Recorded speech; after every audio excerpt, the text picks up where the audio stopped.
औरतों के मुंह नहीं लगता जो नंगी और बेशरम और बेहाया लगता जो नंगी और बेशरम और बेहाया हो दिया मैंने उसको बहुत गाली दिया और फिर दूंगा और फिर मारूंगा भी।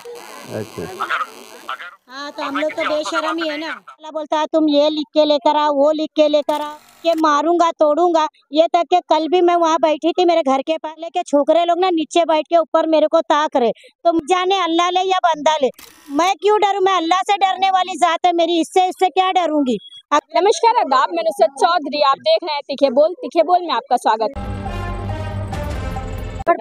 हम आपको बता दें, राजू अंसारी इनका कोई पहला मामला नहीं, इससे पहले भी इन्होंने डायगर पुलिस स्टेशन के पास हमने अपना प्रीवियस वीडियो चलाया, किस तरीके से बदतमीजी से इन्होंने औरतों को कहा कि चले जाइए आप लोग यहाँ से। ये दूसरा मामला है राजू अंसारी जी का, जिसमें वो औरत की इज्जत नहीं करते। साफ उनके अल्फाजों से नजर आता है कि राजू अंसारी जी की नज़र में एक औरत की कोई इज्जत नहीं है। वो ऑन कैमरा ऑन कॉल किसी भी औरत को गाली दे सकते हैं और उसे कैरेक्टर सर्टिफिकेट देते हैं। आखिर ये राजू अंसारी जी होते कौन है किसी औरत को कैरेक्टर सर्टिफिकेट देने वाले?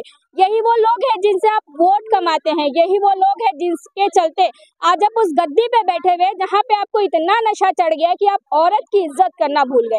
हमारे साथ हमीदा जी मौजूद है, जिन्हें राजू अंसारी ने कुछ अपशब्द कहे। वो ऐसे अपशब्द थे कि हम अपनी जबान से इस्तेमाल नहीं कर सकते कि सब उस तरीके के अपशब्द इस्तेमाल करें। हमीदा जी, जब यहाँ पे प्रहार टाइम के न्यूज पहुंची, यहाँ पे जब इंटरव्यू चल रहा था, तब एक कॉल लगाया गया जिसमें राजू अंसारी जी ने आपको गालियां दी।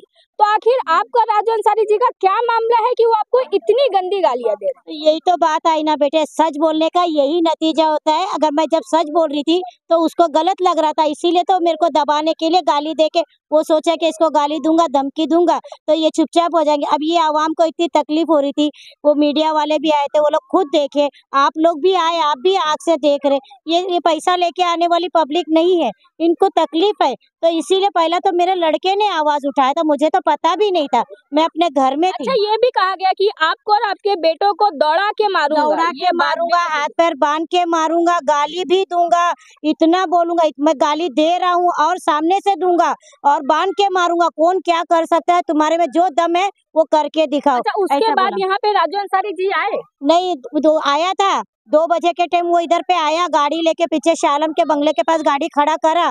गाड़ी खड़ा करके वो आया फटफट, तो मेरा बेटा वहाँ दुकान के पास खड़ा था, तो पीछे पीछे वो भी आया। तो फिर उसने बताया राजू भाई ये ऐसा है, ये वैसा है, ये देखो ना, ये मतलब आपको इतनी गालियां दी गई, उसके बाद भी आप उससे पहले आया था, उससे पहले आया था, पहले आपके बेटे से पहला। हाँ, तो मेरे बेटे ने बताया राजू भाई देखो ना तोड़ के चले गए, ये है।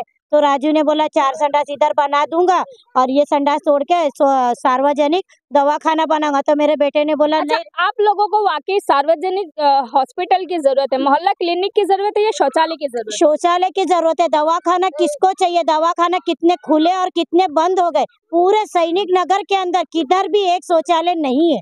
अगर कभी बिल्डिंगों भी कभी जरूरत पड़ी, लाइन चौकअप हो जाती, एक शौचालय रहेगा तो कम से कम वो लोग भी तो आ सकते ना। अभी वो हिसाब से अनवर सेठ ने ये जगह दिए थे। पहले जब हम लोग यहाँ पर, मेरे को 30 साल हो गया आके, 30 साल हो गया। महीन कोमलेकर जब पैनल सिस्टम में जब आया था ना, उसने वादा किया था कि मैं एक बाथरूम बनाऊंगा और तुम्हारे एरिया में। आप वोटर हैं, आप वोट देती हैं। हाँ, पूरे हमारा अभी तुमको भी, आप तो इधर इन लोग का प्रॉब्लम है। मेरे एरिया में जो हम लोग के वजह से बाथरूम बना था ना, उधर वो लोग भी है उधर पे मौजूद। तो उन लोग को बोला इस आलम ने कि मैं उन लोग को पूछा था, बाकी किसी को हम लोग को पूछा नहीं था।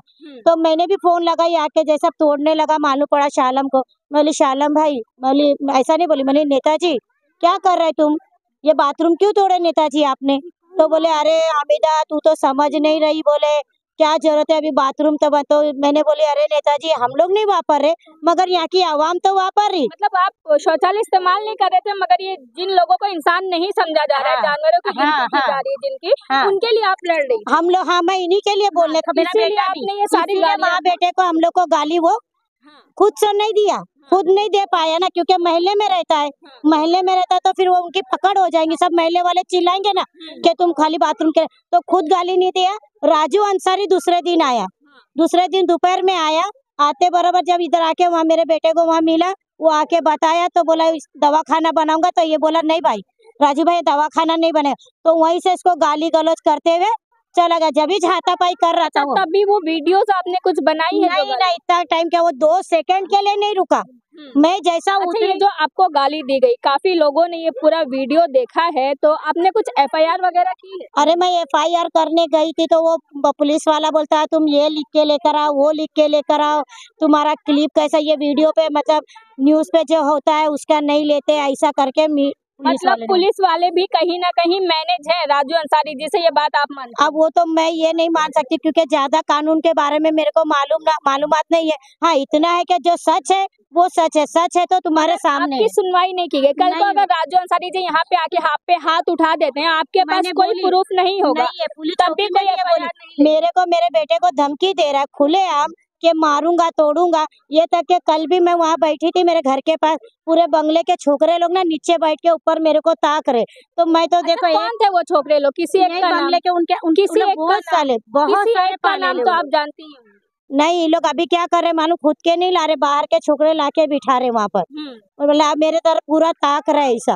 तो मैं डर, एक जाने अल्लाह ले या बंदा ले, मगर इतना है कि मेहरबानी करो इन लोगों की ना सुविधा करके दो, क्योंकि अपन दीन का काम कर रहे, कोई गलत नहीं है हमारा, मेरी कोई इसमें लालच नहीं है। अच्छा, आपको राजू अंसारी जी से डर लग रहा है या नहीं लग रहा? मैं क्यों डरूं, मैं अल्लाह से डरने वाली जात है मेरी, इससे क्या डरूंगी।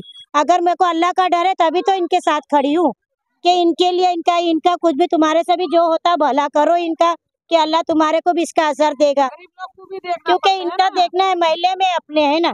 राजू अंसारी जी के दिमाग पे जो नशा चढ़ा हुआ है, हम नहीं जानते वो नशा कब और कैसे उतरेगा, मगर ये नशा उतरना बहुत जरूरी है। और ये नशा कोई और नहीं, राजू अंसारी जी आपके ही वोटर्स उतारेंगे। आप गद्दी पे बैठने के बाद औरतों के साथ गाली गलौज कर रहे हैं, ये कहाँ का इंसाफ है और ये कहाँ की मर्दानगी है कि आप कॉल पे गालियां दे रहे हैं, उसके बाद पुलिस भी कोई एफआईआर नहीं ले रही है, इतना बड़ा वीडियो सबूत होने के बावजूद। आगे देखा जाएगा कि ये जो लोग हैं, जो बंजारे हैं एक्चुअल में, जिन्हें इंसानों की गिनती में ही नहीं लिया जा रहा है, जिन्हें जानवरों की तरह छोड़ दिया गया है, क्योंकि सिर्फ और सिर्फ वो बंजारे हैं, उनके पास एक जो बेसिक डॉक्यूमेंट्स होता है वो ना होने के कारण इनकी गिनती जानवरों में कर रहे हैं। यहाँ के नगर सेवक शाह आलम जी, राजू अंसारी जी, रेहान पित्तल वाला, ये लोग, इनको किस तरीके से जानवरों की गिनती में लेकर साइड में छोड़ दिया गया है। नहीं जानते कि इनकी आंखें कब खुलेगी और कब ऐसे लोगों पे इनकी नजरें पड़ेंगी, मगर आने वाले इलेक्शंस में जरूर जनता ही बताएगी कि आपका क्या मुकाम है और आपको कहां होना चाहिए। मैं नुसरत चौधरी, ऐसी न्यूज देखने के लिए जुड़े रहे हमारे साथ, लाइक शेयर करना ना भूलें। जय हिंद, जय महाराष्ट्र।